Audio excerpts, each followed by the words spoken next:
Assalamualaikum semua. Hai teman-teman, jumpa lagi bersama saya Yanti Irawan. Buat teman-teman yang belum subscribe, please subscribe, like, and share ya teman-teman. Boleh juga komen, insya Allah nanti akan saya baca dan saya balas. Kamsahamnida. Nah, kali ini saya akan membagi resep bagaimana cara membuat roti sobek, roti kasur, ataupun roti isi. Nah, mau tahu apa saja bahan dan cara membuatnya? Simak terus videonya sampai akhir ya teman-teman. Nah, ini boleh di screenshot atau nanti akan saya tulis ulang di description box ya teman-teman. Nah, pertama-tama kita siapkan tepung terigu protein tinggi ya teman-teman, atau biasa ada cakra kembar, tepung komachi atau tepung Jepang itu ya teman-teman. Kedua ada pisang, bisa pakai pisang raja, pisang apapun yang ada ya, sesuai selera ya teman-teman. Ini tadi saya masak sedikit di fry pan dengan margarin sebolak-balik biar rasanya lebih gurih saja. Ada telur, sekitar 4 kuning telur, ada gula pasir, ada whipped cream cair. Whipped creamnya dingin ya teman-teman dari kulkas. Terus ada susu bubuk. Susu bubuknya susu yang ada di kemasan itu boleh pakai 1 bungkus, tidak apa-apa. Ada mesis bisa diganti dengan coklat blok, Ovomaltine, Nutella dan lain-lain. Nah, ini ada susu cair dingin ya teman-teman yang dari kulkas. Teman-teman wajib pakai yang dingin ya, supaya nanti ketika adonannya di mixer tidak cepat panas. Nah, langkah pertama yang harus kita lakukan adalah menimbang semua bahan cair ini, whipped cream cair, susu cair, dan kuning telur. Jika teman-teman tidak punya whipped cream cair, teman-teman bisa ganti semuanya dengan susu cair. Dan jika teman-teman juga tidak punya susu cair di rumah, teman-teman boleh pakai air dingin ya teman-teman, asalkan jumlahnya mencapai 440 gram. Tapi ini kembali ke selera ya teman-teman, kembali ke rasa. Jika teman-teman ingin lebih gurih maka pakailah susu dingin ya teman-teman. Pertama-tama kita siapkan lagi bowl, masukkan semua bahan kering. Semua bahan kering, terigu, ragi, susu bubuk, gula pasir ya teman-teman, kita mixer menjadi satu.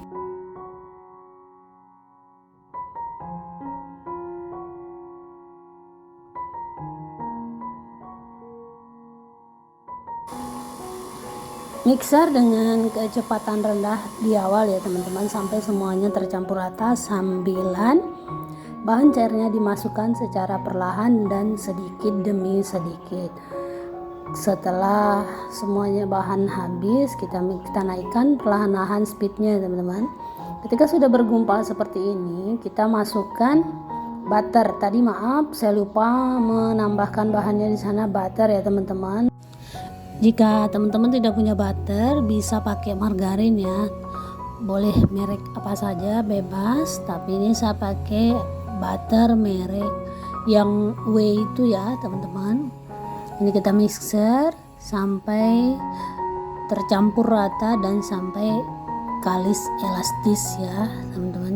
Boleh dicek, kita ambil sedikit adonan, kemudian kita tarik. Jika dia sudah tidak putus, tidak sobek ketika tangan digoyang-goyangkan seperti ini, maka ini sudah siap diistirahatkan, sudah bagus. Insya Allah kalau rotinya seperti adonannya seperti itu, maka rotinya akan bertahan empuknya hingga 1-3 hari. Nah, kemudian kita tutup, kita tunggu sampai 30-45 menit tergantung suhu di daerah teman-teman masing-masing ya.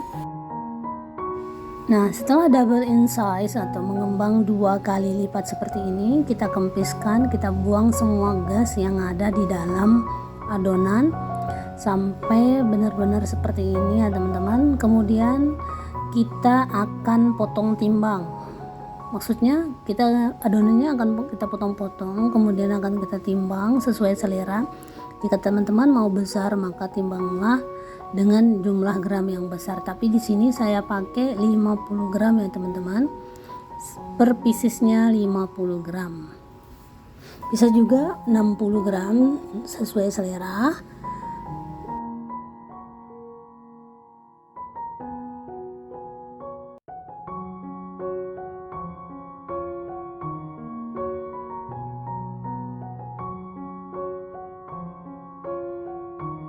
Nah, ini dia setelah ditimbang jadi 22 pieces ya teman-teman. Masing-masing pieces tadi 50 gram ya. Kemudian kita rounding atau kita bulatkan seperti ini.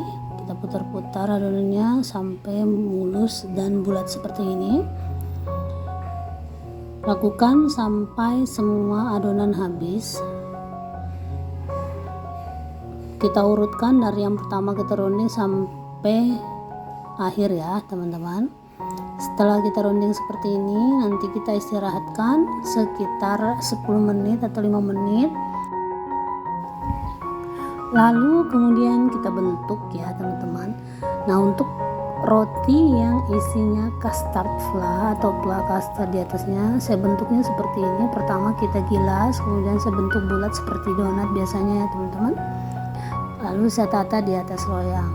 Nah, untuk yang diisi dengan pisang dan coklat, saya gilas tipis seperti ini, kemudian saya masukkan mesis dan pisang tadi, tutup lagi dengan mesis, kemudian saya tutup adonannya sampai benar-benar rapat ya teman-teman, supaya nanti ketika dipanggang tidak bocor.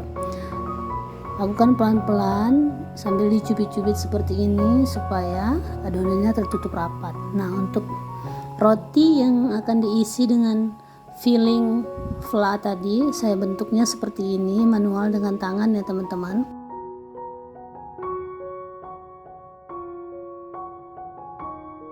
Tekan-tekan terus dibulatkan. Nah, sekarang kita isi dengan fla custardnya.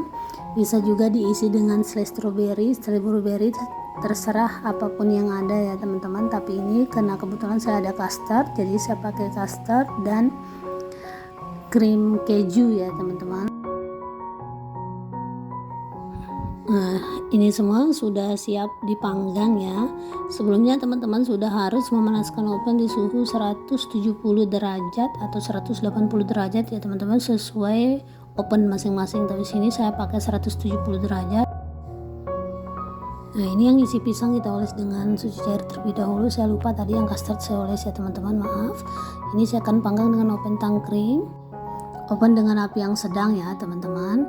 Nah, ini yang custard sudah matang. Maaf tadi tidak sempat saya videokan karena anak saya tiba-tiba minta makan, jadi ini buru-buru saya keluarkan dari loyang takut kematangan. Nah, ini yang sobek juga udah matang, kelihatannya montok dan seperti kasur ya teman-teman. Aromanya wangi sekali karena kita pakai butter yang berkualitas. Setelah keluar dari oven, teman-teman oles dengan butter lagi supaya permukaannya kelihatan cantik dan mengkilap ya teman-teman. Setelahnya kita keluarkan dari loyang. Nah, ini dia setelah kita keluarkan dari loyang, bentuknya cantik, tampilannya pun glowing ya teman-teman. Aromanya wangi pastinya karena kita pakai bahan-bahan yang berkualitas. Mari kita coba. Ini ketika ditarik seratnya bagus sekali ya teman-teman, karena tadi kalis elastis ya teman-teman. Nah, mari kita buka isi dalamnya, kita lihat bagaimana penampakannya. Wow, ini mesisnya sudah melted ya teman-teman, ini pasti akan nyoklat sekali. Jom kita coba. Pastikan teman-teman memakai pisang yang matangnya bagus ya teman-teman, jangan pakai yang mengkal karena ini akan mempengaruhi rasa dari roti teman-teman. Nah, ini yang custard ya teman-teman. Ini rasanya gurih dan rotinya cukup manis, tidak terlalu manis ya teman-teman. Ini cocok untuk bekal anak-anak teman-teman ke sekolah, bekal suami ke kantor, ataupun buat sarapan, ataupun untuk teman-teman jualan. Insya Allah ini akan tahan sampai 3 hari empuknya teman-teman. Semoga teman-teman suka dan jangan lupa like, share, and comment video ini. Semoga teman-teman selalu sehat. Wassalamualaikum warahmatullahi wabarakatuh.